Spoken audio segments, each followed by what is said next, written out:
Assalamualaikum warahmatullahi wabarakatuh.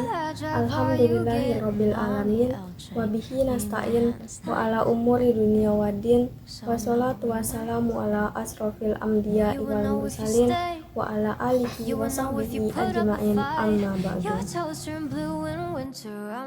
Halo semuanya, perkenalkan aku Novi dari jurusan Manajemen Dakwah semester 5 Fakultas Dakwah dan Ilmu Komunikasi.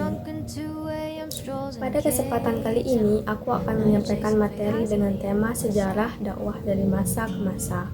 Namun, sebelumnya, marilah kita panjatkan puja dan puji syukur kita kehadirat Allah Subhanahu wa Ta'ala yang telah memberikan kita karunia, serta tak lupa kita panjatkan sholawat serta salam ke Nabi besar kita, yaitu Nabi Muhammad SAW, yang telah membawa kita dari zaman kegelapan ke zaman yang terang benderang seperti pada saat ini.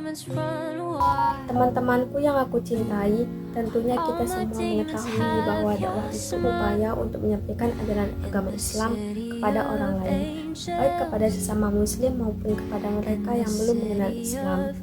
Sejarah dakwah Islam dimulai sejak masa Nabi Muhammad SAW yang merupakan rasul terakhir dalam Islam.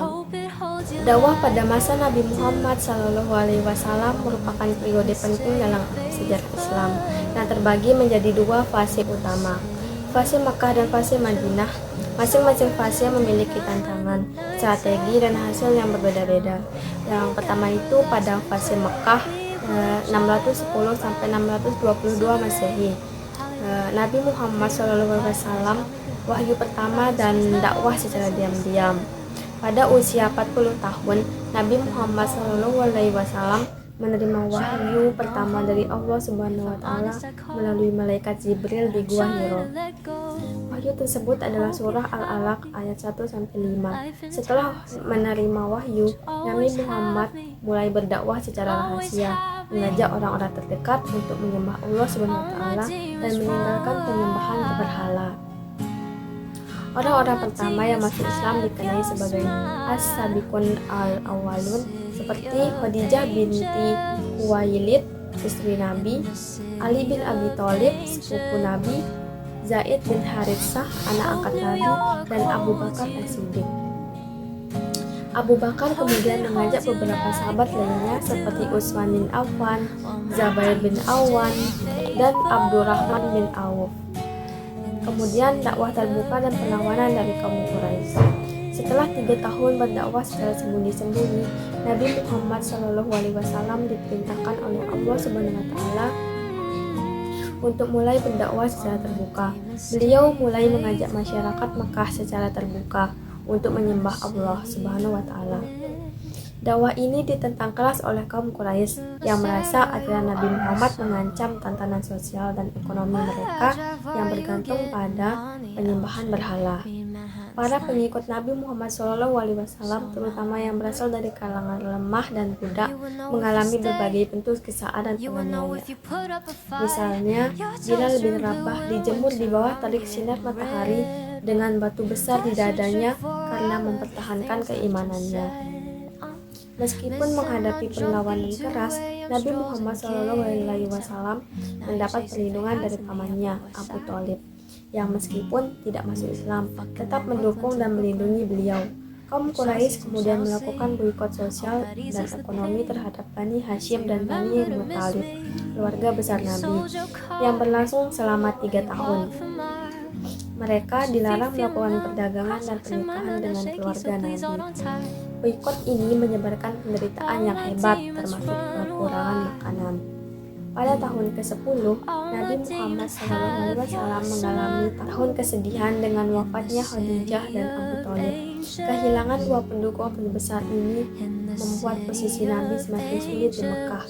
Nabi kemudian pergi ke Taif untuk mencari dukungan, namun justru diusir dan dilempari batu oleh penduduk Taif. Meski demikian, Nabi tetap berdoa agar Allah Subhanahu wa Ta'ala memberi hidayah kepada mereka. Pada tahun ke-10 kenabian, Allah menghibur Nabi Muhammad SAW dengan perjalanan spiritual Isra Mi'raj, di mana Nabi diperjalankan dari Masjidil Haram di Mekah ke Masjidil Aqsa di Yerusalem. dan kemudian naik ke Sidratul Muntaha untuk menerima perintah sholat 5 waktu. Peristiwa ini meneguhkan kembali semangat dakwah Nabi. Selanjutnya, Baiat Aqabah dan hijrah ke Madinah. Dakwah Nabi akhirnya mendapat dukungan dari sekelompok orang dari Tashrif Madinah yang kemudian melakukan Baiat Aqabah pertama dan kedua, yaitu perjanjian setia untuk membela Nabi dan agama Islam. Karena meningkatnya tekanan di Mekah, Nabi Muhammad SAW dan para pengikutnya diperintahkan untuk berhijrah ke Madinah. Peristiwa ini menandai dimulainya kalender Hijriah dan fase baru dalam dakwah Islam. Kemudian selanjutnya fase Madinah 622 sampai 632 Masehi. Setelah tiba di Madinah, Nabi Muhammad SAW fokus pada pembangunan masyarakat yang berlandas nilai-nilai Islam. Nabi mempersaudarakan kaum muhajirin pendatang dari Mekah dengan Ansyar penduduk Madinah dan mendirikan Masjid Nabawi sebagai pusat kegiatan keagamaan dan pemerintahan piagam Madinah. Disusun sebagai konstitusi pertama yang mengatur hubungan antara kaum muslim dengan suku-suku Yahudi. Piagam ini menjamin kebebasan beragam dan hak-hak sipil, serta menekankan kerjasama dan perdamaian di antara berbagai kelompok. Setelah hijrah, kaum muslim masih menghadapi ancaman dari kaum Quraisy dan sekutu-sekutunya. Ini memicu serangkaian perang seperti Perang Badar 624 Masehi, Perang Uhud 625 Masehi, dan Perang Khandaq 627 Masehi. Meskipun menghadapi tantangan berat, Nabi Muhammad SAW berhasil mempertahankan Madinah dan memperkuat posisinya sebagai pemimpin.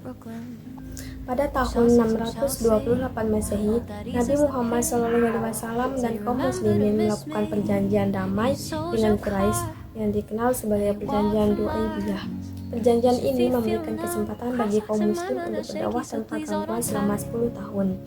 2 tahun kemudian, setelah Quraisy melanggar perjanjian, Nabi Muhammad SAW memimpin 10.000 pasukan untuk menaklukkan Mekah dalam peristiwa Fatu Mekah menaklukkan Mekah. Mekah ditaklukkan tanpa pertumpahan darah dan penduduknya diberi pengampunan. Berhala-berhala di sekitar Ka'bah dihancurkan dan Mekah menjadi kota suci bagi umat Islam. Setelah Fatu Mekah, Islam menyebar dengan cepat ke seluruh jazirah Arab.